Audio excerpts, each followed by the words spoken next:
మహాగణాధిపతయే నమః. ఓం గురుభ్యో నమః. ఓం శ్రీమాత్రే నమః. పరమేశ్వర స్వరూపమైనటువంటి జ్యోతిష, వాస్తు మరియు ఇతర అనేకమైనటువంటి శాస్త్రములను మనకు అందించినటువంటి మహర్షులకి నమస్కారం. హయగ్రీవ హయగ్రీవ హయగ్రీవేతియో వధేత్ తస్య నిస్సరతే వాణి జహ్నుకన్యా ప్రవాహవత్. అరుణాం కరుణాతరంగితాక్షీం ధృతపాశాంకుశపుష్పబాణచాపాం అనిమాదిభిరావృతాం మయూకైః అహమిత్యేవ విభావయే భవానీం. శ్రీమాత్రే నమః. ప్రేక్షకులకి ఆ లలితాంబిక అమ్మవారి యొక్క అనుగ్రహం పరిపూర్ణంగా కలగాలని మనస్ఫూర్తిగా కోరుకుంటూ మనం ఈరోజు చెప్పుకోబోయేటువంటి టాపిక్ ఏమిటి అంటే, ప్రతి ప్రాణి కూడా ఈ భూమి మీద జన్మిస్తుంది అంటే పుణ్యకర్మ పాపకర్మ రెండూ ఉంటాయి. అయితే మనము పూర్వజన్మల్లో చేసినటువంటి పుణ్యకర్మ చక్కగా దాని యొక్క ఫలితాన్ని ఇస్తూ ఉంటుంది. దాని గురించి ఎటువంటి బాధ లేదు ఎవరికి కూడా. కానీ పాపకర్మ అందరూ చేస్తారు. భూమి మీద పుట్టిన ప్రతి ప్రాణి అందరూ చేస్తారండి. వీళ్ళు చెయ్యరు అనేటువంటిది ఉండదు. కేవలం ఆ మహావిష్ణు అవతారాలకు తప్ప. మహావిష్ణువు కానీ అవతార రూపంలో వస్తుంటారు చూసారు. కొంతమంది సిద్ధులు కానివ్వండి, కొంతమంది యక్షులు కానివ్వండి, గంధర్వులు అంటే వీళ్ళందరూ కొన్నిసార్లు ఇప్పుడు మనకి అష్టవసువుల్లో అతను ఏదో చేశారని భూమి మీదకి వచ్చారు. అలా ఏంటంటే కొన్నిసార్లు వాళ్ళు కూడా భూమి మీదకి రావడం జరుగుతుంది. బట్ ఆ యొక్క భగవంతుడు రావడానికి మిగతా జీవకోటి మొత్తం ప్రాణి ఏదైతుందో రావడానికి చాలా డిఫరెన్స్ ఉంటుంది. ఎందుకంటే పాప పుణ్య కర్మ అనుభవించడానికి భూమి మీదకి వస్తాడు. అలా ప్రతి లగ్నానికి ఒక మనిషి ఒక లగ్నంలో జన్మించాడు, ఒక జీవి ఒక లగ్నంలో జన్మించింది అంటే పూర్వజన్మ కర్మ ఇది చేసి ఉంటాడు. అందుకే ఈ జన్మలో దీనికి సంబంధించినటువంటిది ఇబ్బంది పడుతున్నాడు అనేటువంటిది ఉంటుంది. అది ఏమిటి, దాన్ని ఎలా తగ్గించుకోవాలి, దాన్ని ఏ కర్మ చేత దాన్ని క్లియర్ చేసుకుంటే మనం ఈ జన్మలో చేసేటువంటి ప్రయత్నం ముందుకు వెళ్తుంది అనేటువంటి దాని గురించి మనం తెలుసుకుందాం. అదేవిధంగా ఒక్కొక్కసారి మనం ఎన్ని పూజల ప్రయత్నాలు చేస్తున్నా ఎందుకు మనకి ఆ పని అవ్వదు అనే విషయం కూడా నేను మీకు ఎండింగ్లో చెప్తాను. మరి లగ్నము, రాశి, నక్షత్రం ఏమీ తెలియని వారు కూడా ఎటువంటి పరిహారాలు చేసుకొని ఈ యొక్క పోయిన జన్మలో చేసుకున్నటువంటి కర్మను తగ్గించుకొని ఈ జన్మలో ఎలా ఆనందంగా ఉండాలనే విషయాన్ని కూడా చెప్తాను. లాస్ట్ వరకు వీడియో చూడండి. అయితే ఈ విషయాలు చెప్తుంది నేనైనప్పటికీ కూడా చెప్పేస్తుంది సాక్షాత్ లలిత అమ్మవారిగా భావిస్తూ ఒక్కొక్క లగ్నం గురించి మనం తెలుసుకుందాం. మిథున లగ్నము, మిథున రాశి. మిథునం వారికి కనుక చూసుకున్నట్లయితే పర్టికులర్గా మిథున లగ్నానికి ఎప్పుడు నేను చెప్పేది ఒకటే, వీళ్ళు నడిచే వికీపీడియా అంట. తెలివితేటలకు అద్భుతం, మేనేజింగ్ చేయడంలో అద్భుతంగా మేనేజ్ చేస్తారు. మరి వీరు ఎక్కడ పూర్వజన్మ కర్మ వీళ్ళని తీసుకొస్తుంది ఈ జన్మలోకి, దాని ద్వారా వీళ్ళకి ఎటువంటి లోపాలు ఏర్పడుతుంటాయి. లోపాలంటే శారీరకంగా ఉండే లోపాలు కాదు, మీరు బాగా అర్థం చేసుకోండి. వీళ్ళ థింకింగ్లో చేసేటువంటి తప్పిదాలు ఏమేమవుతుంటాయి, వీళ్ళు ఏ మిస్టేక్స్ చేస్తుంటారు, అండ్ అదేవిధంగా ఆ మిస్టేక్స్ వల్ల వీళ్ళు ఇరుక్కుంటారు. ఎప్పుడైనా గుర్తుపెట్టుకోండి, మన లైఫ్లో మనం తీసుకునే నిర్ణయము, మనం తీసుకునే స్టెప్పు ఇక్కడే ఎక్కడో లోపం ఏర్పడుతుంది. గుర్తుపెట్టుకోండి. ఇది ఎప్పుడైతే అక్కడ అలా ఏర్పడిందో దాని ప్రభావం పడుతూ ఉంటుంది దాని మీద. కాబట్టి ఏంటంటే ఇక్కడ మీరు బాగా అర్థం చేసుకోవాల్సినటువంటి విషయం, మీరు కుజుడు ప్రభావంలో పడతారు. మీరు గుర్తుపెట్టుకోండి. కుజుడు అంటే ఎవరు జ్యోతిష్ శాస్త్రంలో? గొడవలు, లీడర్షిప్ క్వాలిటీ కూడా ఇస్తాడండి. తెలివిగా ఆ వ్యక్తి ఆ లీడర్ అయ్యి నడిపిస్తూ ఉంటాడు మిథునం వారు. ఎందుకంటే పూర్వజన్మ నుంచి వచ్చినటువంటి ఆ వాసన, ఆ తత్వం అన్నమాట అది.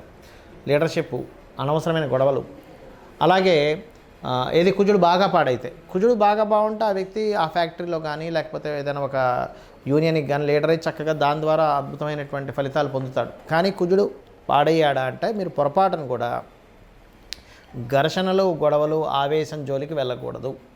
మీరు డిఫేమ్ అయ్యేది ఆవేశం ద్వారా. మరి అందరికీ అవుతుందంటే అందరికీ వేరు, వీళ్ళకి వేరు. గుర్తుపెట్టుకోండి.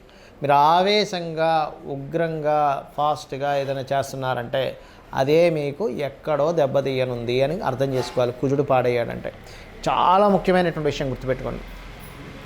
కాబట్టి దీన్ని మీరు అదుపులో పెట్టుకోవాలి.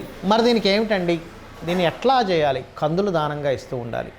సుబ్రహ్మణ్యేశ్వర స్వామి ఆలయం లేదా ఆంజనేయ స్వామి ఆలయం, ఆంజనేయ స్వామి ఉపాసన ఎక్కువగా చేస్తూ ఉండాలి.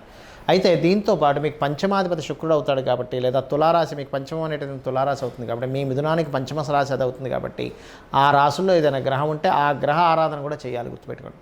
అంటే ఉదాహరణకి సూర్యుడు ఉన్నాడు, నీచబడి ఉన్నాడు కదండి అనుకోక్కర్లేదు, సూర్య భగవానుడికి చేసుకోవచ్చు. సూర్యుడికి మంచి పోర్ట్ఫోలియోస్ వచ్చాయనుకోండి, జన్మజాతకంలో పోర్ట్ఫోలియోస్ అని ఉంటాయి కొన్ని. అంటే ఏ గ్రహం ఎక్కడి నుంచి ఎక్కడ కదలడం వల్ల దాని శక్తి ఎంత పొందుతుంది, అది ఎటువంటి కారకత్వం కలిగి ఉందనేటువంటిది ఉంటుంది. అలా ఉన్నప్పుడు అది ఒక్కొక్కసారి నీచంలో ఉన్నా సరే ఆరాధనే బాగుంటుంది కూడా ఒక్కోసారి. కాకపోతే అది మీకు చూడ్డానికి నీచమా లేకపోతే నీచ భంగరాజయోగం జరిగిందా చూడాలి. నీచ భంగరాజయోగాలు జరిగితే మనం చూడడానికి నీచంగా ఉంటుంది. కాబట్టి అది మీరు బాగా గుర్తించాలి. లలితా అమ్మవారి యొక్క స్తోత్ర పఠనం చేయాలి, గుర్తుపెట్టుకోండి.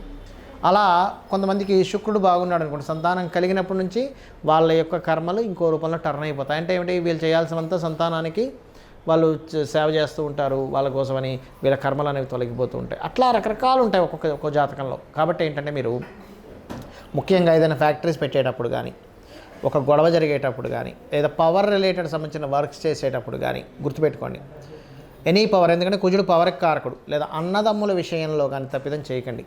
పూర్వజన్మల్లో ఎక్కడో అన్నదమ్ములకు సంబంధించిన విషయంలో కూడా అవుతుంది. ఎందుకు, అది 3వ స్థానాధిపతి కూడా ఇన్వాల్వ్మెంట్ వచ్చిందంటే అన్నదమ్ములకు సంబంధించిన విషయంలో గొడవలు అవుతూ ఉంటాయి. కుటుంబ స్థానంతో వచ్చిందనుకోండి, కుటుంబీకులతో వస్తూ ఉంటాయి. ల్యాండ్తో వచ్చి 4th హౌస్తో కనెక్టివిటీ వచ్చిందనుకోండి, కుజుడికి ల్యాండ్ మూలంగా మీరు ఏదో తప్పిదం చేసి ఇరుక్కుంటూ ఉంటారు. పంచమంతో వచ్చిందనుకోండి, సంతానం మూలంగా లేదా ప్రేమించిన వారి మూలంగా. అలా కాకుండా సప్తమంతో వచ్చిందనుకోండి, జీవిత భాగస్వామితో లింకప్ అయి ఉంటుంది. అక్కడ మనం వద్దన్నా సరే పూర్వజన్మ లింకప్ అయి ఉంటుంది. నేను చాలామంది చూసాను, మిథున లగ్నం వారికి కుజుడు సప్తమంలో ఉన్నప్పుడు నేను పెళ్లి చేసుకుని అనుకునే వారు కూడా పెళ్లి చేసుకొని ఆ యొక్క కర్మను అనుభవించి ఆ కర్మను తొలగించుకుంటూ ఉంటారు. అయితే ఇక్కడ ఒకటే గుర్తుపెట్టుకోండి, మీరు ఎక్కువగా లలితా అమ్మవారి ఆరాధన, ఆంజనేయ స్వామి యొక్క ఆరాధన చేయడం అద్భుతంగా పనిచేస్తుంది.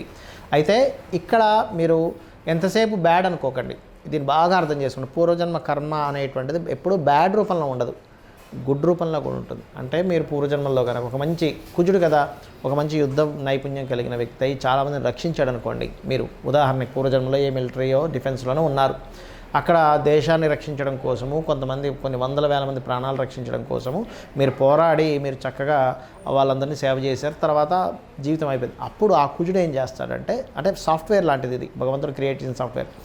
ఇక్కడ ఒక గొప్ప భూమి ద్వారా యోగాన్ని పొందే వ్యక్తిగాను, లేకపోతే ఇప్పుడు దీంట్లో ఒక పెద్ద లీడర్గాను అట్లా పుట్టిస్తాడు. అంటే ఆ రకంగా సౌఖ్యం వచ్చేలా చేస్తాడు.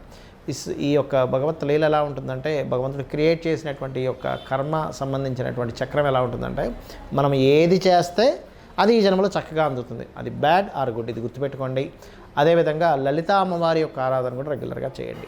చాలామంది నన్ను అడుగుతుంటారు ఏంటంటే, ఏమంటే నేను రోజు లలితాసహస్రనామాలు చదువుతున్నాను, రోజు గుడికి వెళ్తున్నాను, నేను కోరుకుంటున్నాను, నాకు అప్పులు పోవాలనుకుంటున్నాను, అయినా నాకెందుకు పోవట్లేదని అడుగుతుంటారు. దీనికి మీకు సమాధానం చెప్తే మిగతా విషయాలు చెప్తాను. ఏమిటంటే, ఇప్పుడు మీరు బాగా అర్థం చేసుకోండి, మనం ఒక 100 విషయాలు ఉంటే 100కి 99 క్లియర్ అయిపోయి ఆ ఒక్క విషయం మాత్రం మన జీవితం మొత్తం భగవంతుని కోరుతున్నా ఇవ్వట్లేదంటే దాని అర్థం ఏమిటంటే, అమ్మవారికి మీకు దాన్ని అనుభవింపజేసి మీ యొక్క జీవితాన్ని మోక్షం ఇవ్వాలని దాని అర్థం అనమాట. అంటే ఎలా అంటే, చిన్న ఎగ్జాంపుల్ చెప్తాను చూడండి.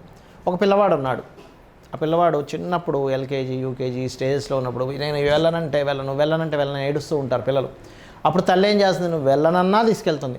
ఇదేమిటి తల్లిని ఇంత అడుగుతున్నా ఎందుకు తీసుకెళ్తుంది అంటే, తల్లికి తెలుసు వీడు స్కూల్కి వెళ్ళకపోతే ఆ పిల్లవాడు జీవితంలో పైకి రాడు. నువ్వు ఏడుస్తున్నా, బతిమిలాడినా, బామాడినా, అన్నం తిన్నన్నా, ఏమన్నా సరే కొట్టైనా తీసుకెళ్తుంది. ఇదే సిచ్యువేషన్ మన లైఫ్లో కూడా జరుగుతూ ఉంటుంది. ఎలా అంటే, ఏమిటండి నేను టెంపుల్కి వెళ్ళాను, ఇన్ని కొబ్బరికాయలు కొట్టాను, ఇంత పూజలు చేశాను, అయినా నాకు ఈ సమస్య ఎందుకు పోవట్లేదు అంటే, ఈ సమస్యని పెండింగ్ పెడితే నెక్స్ట్ మళ్ళీ ఇంకొన్ని జన్మలు ఎత్తాలి, అన్ని జన్మలు ఎత్తి మళ్ళీ అంత అనుభవించాలి.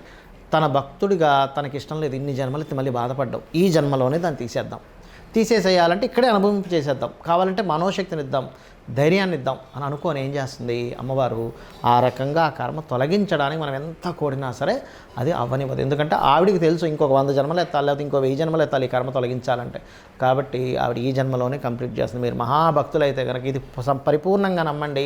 ఇది సత్యము, ఇది అక్షర సత్యం. ఇది నేను చెప్తుంది కాదు, శాస్త్రాల్లో ఉన్నటువంటి విషయం నేను చెప్తుంది. ఇది గుర్తుపెట్టుకోండి. ఇక రెండో విషయం, మాకు నక్షత్రం తెలియదు, రాశి తెలియదు, లగ్నం తెలియదు, ఏమీ తెలియదు, నేనేం చేయాలి? ఒకటే గుర్తుపెట్టుకోండి, శాస్త్రంలో 3 రకాల పద్ధతులు ఉన్నాయి మన పూర్వజన్మ కర్మ తొలగించుకోవడానికి. ఒకటి సూర్య నమస్కారాలు. 100% మీకు సూర్య నమస్కారాలు చేసుకుని మీ లగ్నం ఏదైనా కానివ్వండి, 100% అది క్లియర్ అవ్వవలసిందే. ఇక రెండవది లలితా సహస్రనామం యొక్క స్తోత్ర పఠనం మీరు చేయండి. 100% లలితా సహస్రనామాల స్తోత్ర పఠనం వల్ల 100% మీరు బయటపడగలుగుతారు. పూర్వజన్మ కర్మ దగ్ధమవుతున్నట్టు లలితా సహస్రనామాల్లోనే ఉంది ఈ విషయం. అందరూ చేయొచ్చు. చాలామందికి దీనికి సందేహం ఉంది, ఏమంటే నేను చేయొచ్చో చేయకూడదు, మేము ఫలానా దాంట్లో పుట్టాం, దీంట్లో పుట్టాం, ఏం లేదు. అందరికీ అమ్మవారు ఒకటే. నామస్మరణ నామాలు అవన్నీ కాకపోతే గురువు దగ్గర చక్కగా అవి నేర్చుకొని చేయండి, తప్పులు పలక్కండి. లలితా సహస్రనామాల్లో ఒకటి ఉంది ఏంటంటే, ఒక్క నామం 1000 నామాలు కదా, సహస్రనామాలు అంటారు, సహస్ర రహస్య నామాలు అంటారు. అంటే రహస్యంగా అందులో బోల్డ్ అంత శక్తి ఉంది, వేదమంత్రంకి ఉండేటువంటి శక్తి దాంట్లో ఉంది. ఆ ఒక్క నామానికి అంటే కేవలం శ్రీమాత్రే నమః అనుకున్నారు, మీ పూర్వజన్మలో ఎన్ని వందల జన్మలు చేసినటువంటి పాప ఫలితాన్ని, పాపముని కూడా అది దగ్ధం చేసి ఇంకేమైనా మిగిలిందా అని అడుగుతుందట. అంత గొప్ప శక్తివంతమైనటువంటి లలితా సహస్రనామాలు అదొకటి. అలాగే ఏదైనా మీకు దగ్గరలో ఆలయాలు, క్షేత్రాలు ఉంటే అక్కడికి వెళ్ళి సేవ చేయండి. ఒళ్ళు వంచి అక్కడ ఏదైనా చెత్త ఉంది పడేసేస్తున్నారు, లేకపోతే అక్కడ ఏదైనా కొంతమంది సహాయం కావాలి, వాళ్ళకి ఏదైనా కావాలి, ఆ సేవ చేయండి. ఆ టెంపుల్లో ఏదైనా మీ యొక్క సేవ చేయండి, డబ్బులు ఇచ్చి చేయడం కాదు, దాని ద్వారా కూడా మన కర్మ తొలగిపోతుందట. ఇది గుర్తుపెట్టుకోండి. అలాగే నేను మీకు ఇందాక ఒకటి అన్నా, ఒక్కొక్క గ్రహానికి ఒక్కొక్క దేవత సంబంధించినటువంటిది ఉంటుంది అని. రవి మీకు పాడు చేసే రాసుల్లో ఉన్నాడు అనుకోండి, అప్పుడు సూర్య నమస్కారాలు చేసుకోవడము, గోధుమ రవ్వ గోవుకి తినిపించడం చేయండి. చంద్రుడు పాడై మీ యొక్క రాసుల్లో, ఆ రాసులో ఏది ఇందాక నేను చెప్పాను పూర్వజన్మ కర్మని ఇచ్చే రాసులు కొన్ని ఉంటాయని చెప్పాను, మీ లగ్నం నుంచి ఆ రాశిలో ఉంటే కనుక బియ్యం దానంగా ఇవ్వడము, గోవుకి బియ్యము బెల్లం కలిపినది తినిపిస్తూ ఉండండి. ఒకవేళ కుజుడు పాడై ఇచ్చాడు, అక్కడ గోవుకి క్యారెట్లు తినిపించడము, కుజగ్రహం దగ్గర దీపారాధన చేయడం చేయండి. అదేవిధంగా సుబ్రహ్మణ్యేశ్వర స్వామి ఆరాధన చేయండి. రవి అయితే ఈశ్వరుడు ఆరాధన లేదా నారాయణ ఆరాధన చేయండి. చంద్రుడైతేనేమో మీరు చక్కగా అమ్మవారి ఆరాధన, రాజరాజేశ్వరి అమ్మవారి యొక్క ఆరాధన చేయండి. అదేవిధంగా బుధుడు అయ్యాడు అనుకోండి, పాడై ఉండి మిమ్మల్ని బుధుడే ఎక్కువగా ఇచ్చేస్తున్నాడు, అలాంటప్పుడు బుధగ్రహం దగ్గర దీపారాధన చేయడము మరియు గోంగూర తినిపించడము, విష్ణు సహస్రనామాలు శ్రవణం చేయడం చేయండి. అదేవిధంగా గురుగ్రహం కనుక పాడై మీకు ఫలానా కర్మస్థానాల్ని ఇబ్బంది పెడుతుంది అనుకున్నప్పుడు మీరు చేయవలసింది ఏంటంటే, దత్తాత్రేయుడి యొక్క నామస్మరణ, దక్షిణామూర్తి యొక్క స్తోత్ర పఠనం చేయండి, గోవుకి అరటి కాయలు తినిపించండి, గురుగ్రహం దగ్గర దీపారాధన చేయండి, గురువు సంబంధించినటువంటి స్తోత్ర పఠనం చేయండి. అదేవిధంగా శుక్రగ్రహ సంబంధంగా మీకు కనుక పాడైంది, నీచ స్థానంలో ఉంది, లేనట్లయితే పాపకత్తర్లో ఉంది, ఆ గ్రహం ద్వారా మీకు వస్తుంది అనుకున్నప్పుడు అమ్మవారి ఆరాధన, ముఖ్యంగా లలితా సహస్రనామాలు, లక్ష్మీ అష్టోత్తరాలు చదువుకోండి. దాంతోపాటు శుక్రగ్రహం దగ్గర దీపారాధన చేసి తీపి పదార్థాన్ని గోవుకు తినిపించండి. అదేవిధంగా శని భగవానుడి ద్వారా మీకు అవుతుంది అనుకున్నప్పుడు, అంటే కర్మకారకుడు ఆయన, సహజంగా మీకు పాడైతే ఇస్తాడు. ఇక్కడ ఒకటే గ్రహం కదా, అన్ని గ్రహాలు మంచి చేస్తే చెడు చేసేది గుర్తుపెట్టుకోవాలి. అంతేగాని శని అనగానే భయపడిపోవడం, శుక్రుడు అనగానే పొంగిపోవడం కాదు. నేను చాలా ఉదాహరణలు చెప్పాను. శుక్రుడు పాడైతే ఆ దశల్లో కూడా ఇబ్బంది పడ్డటువంటివి. అదేవిధంగా శని భగవానుడి యొక్క స్థితి సరిగ్గా లేదంటే పూర్వజన్మల్లో మీరు చేసిన కర్మ వల్ల అలా అయింది, మీరు అది అర్థం చేసుకోవాలి. ఆ రకంగా మీరు ఏం చేస్తారంటే, శని భగవానుడి దగ్గర దీపారాధన చేయడము, శని స్తోత్రం, నీలాంజన సమావాసం, రవిపుత్రం యమాగ్రజం, ఛాయామార్థాండ సంభూతం తన్నమామి శనిచ్చరం అనేటువంటి చేసుకోవచ్చు. దీంతోపాటు వెంకటేశ్వర స్వామి, ఆంజనేయ స్వామి ఆలయాలకు వెళ్ళడం, గోవుకు బెల్లం తినిపించడం చేయండి. అదేవిధంగా రాహు ద్వారా వచ్చింది ఆ యొక్క ప్రభావం అనేటువంటిది, అలాంటప్పుడు దుర్గా ఆరాధన చేయడము, రాహుగ్రహం దగ్గర దీపారాధన చేయడము, గోవుకి బెల్లపు ఉండలు 4 ఉండలు తినిపించడం చేయండి. కేతుగ్రహం ద్వారా ఆ యొక్క ప్రభావం చూపిస్తుందండి, ప్రతిదీ ఆటంకాలు అవుతున్నాయి అనుకునేటప్పుడు గణపతి ఆరాధన చేయడము, కేతుగ్రహం దగ్గర దీపారాధన చేయడము. అదేవిధంగా చూసుకున్నట్లయితే గ్రాసమును గోవుకు తినిపించడం చేయండి, మెడిటేషన్ చేయండి, మూలాధార చక్రం దగ్గర ధ్యాస పెట్టి ఓం గం గణాధిపతయ నమః అనేటువంటి నామస్మరణ చేయండి. ఖచ్చితంగా పూర్వజన్మ కర్మ అనేటువంటి తొలగిపోవడం జరుగుతుంది.